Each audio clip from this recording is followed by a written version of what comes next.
world's commercial system today stands at a crossroads where old rules are breaking and new equations are being formed. In this changing global context, the long-awaited Free Trade Agreement, FTA, between India and the European Union has now become a reality. The India-EU FTA, which began in 2007 and remained entangled in various issues for years, suddenly gained momentum in the last 6 months and has now finally taken shape.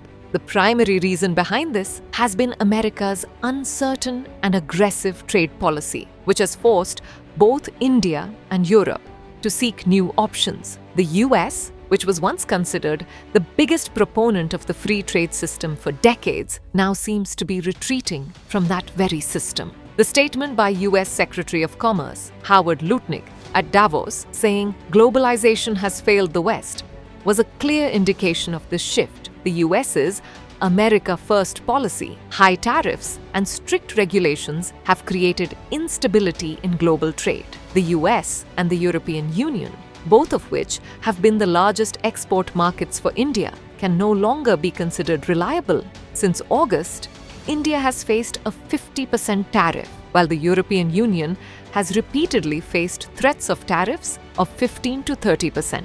The relationship between Europe and the US has also been consistently strained. US President Donald Trump's tariff threats over Greenland, clashes over tech regulations, and agreements related to the Ukraine war. These events have made the EU realize that its trade future with the US is not entirely secure. On the other hand, the 50% tariff on India has severely impacted labor-intensive sectors. Orders from US buyers began to decline, investments were affected, and countries like Vietnam and Bangladesh took advantage of the situation. In this volatile environment, India and the EU looked to each other once again. A major reason for resuming talks in 2022 was China's growing influence. China's annual trade surplus of approximately $1.2 trillion, its control over global supply chains, and its increasing presence in strategic areas had become a concern for both India and Europe. Europe imposed a 35% tariff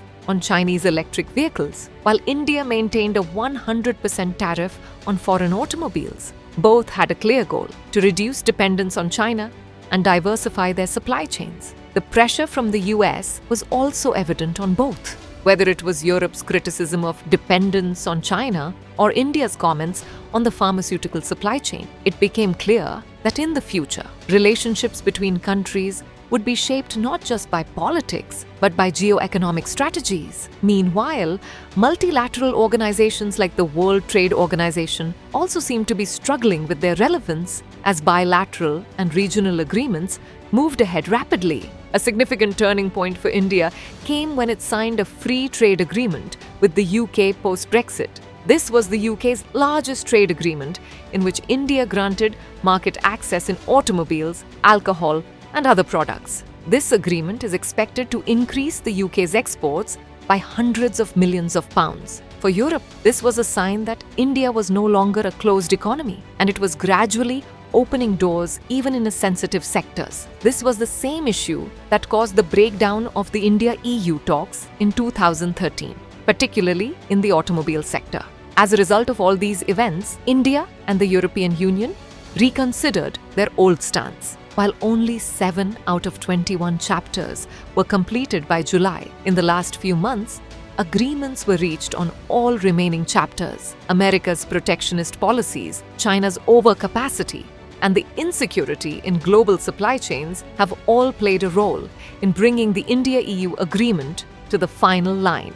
During the India-EU summit held in Delhi, Prime Minister Narendra Modi and European Commission President Ursula von der Leyen formally announced the agreement. This deal is not limited to trade alone, but reflects the changing global order, where countries are no longer relying on old alliances, but are searching for new and reliable partners. The India-EU FTA is a symbol that when the global trade system falters, geoeconomic strategies bring countries closer to each other. So viewers, we conclude the discussion here. Let us now take note of today's question. Critically analyze the economic, strategic, and long-term geopolitical implications of the India-EU FTA from India's perspective.